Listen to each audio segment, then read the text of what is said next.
Hai sobat-sobat, perkenalkan nih, nama saya Tegar Saputra Yasa dengan NIM 2105752. Di sini saya ingin menjelaskan tentang bioakustik, mata pelajaran ilmu biomedik dasar. Bioakustik membahas bunyi yang berhubungan dengan makhluk hidup, terutama manusia nih teman-teman. Bioakustik biasanya digunakan dalam diagnostik maupun terapi dengan memanfaatkan sifat gelombang yang dapat dipantulkan, diserap, dan diteruskan. Topik bioakustik biasanya adalah tentang getaran atau gelombang sebagai sumber munculnya bunyi. Sekarang kita langsung lanjut masuk ke materi bunyi. Bunyi merupakan getaran yang menimbulkan gelombang longitudinal yang merambat melalui medium perambatan zat cair, zat padat, dan udara. Gelombang bunyi merupakan gerakan dari molekul zat dan zat tersebut terkoordinasi menghasilkan gelombang serta mentransmisikan energi tanpa disertai perpindahan partikel. Dan sekarang kita lanjut ke materi sumber bunyi. Semua benda yang bergetar dan menghasilkan suara merambat melalui medium atau zat perantara sampai ke telinga.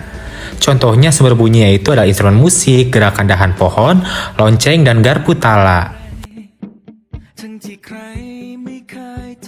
Lanjut ke syarat-syarat terjadinya bunyi, yaitu yang pertama ada sumber bunyi yang harus bergetar, dua ada zat perantara medium yang merambatkan gelombang dan bunyi dari sumber ke telinga, yang ketiga getaran mempunyai frekuensi tertentu 20-20 ribu.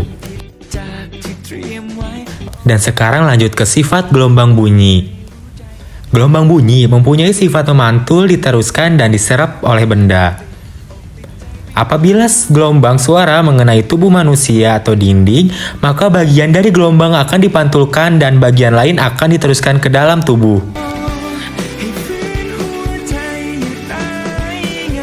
Dan lanjut ke materi kecepatan gelombang bunyi.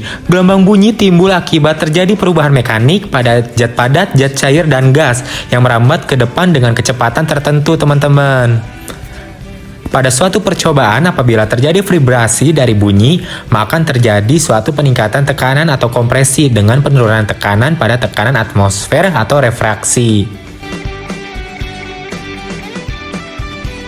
Dan sekarang lanjut ke intensitas bunyi. Intensitas bunyi yaitu energi yang melewati medium 1 per medium 2 per detik atau watt per medium 2. Intensitas bunyi yang mampu didengar manusia mempunyai intensitas 10-12 watt atau intensitas ambang pendengaran sampai dengan 1 watt per M medium 2, intensitas ambang perasaan. Dan sekarang kita langsung lanjut ke materi aplikasi gelombang bunyi dalam bidang kesehatan. Pertama ada alat pendengar. Telinga merupakan alat penerima gelombang suara atau udara, kemudian diubah menjadi sinyal listrik dan diteruskan ke korteks pendengaran melalui saraf pendengaran. Sekarang lanjut pada telinga tengah. Tulang pendengaran menguatkan suara dengan mekanisme mengungkit dan melanjutkan menuju pembatas telinga dalam.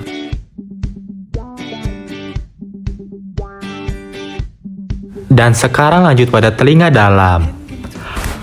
Kohlear atau rumah siput, duduk transmisi sirkulasi saluran setengah lingkaran.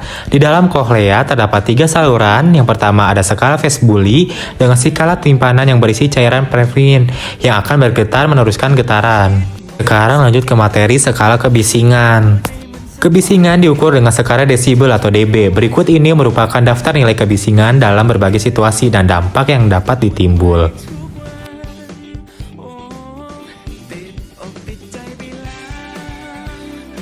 Lanjut ke tes pendengaran.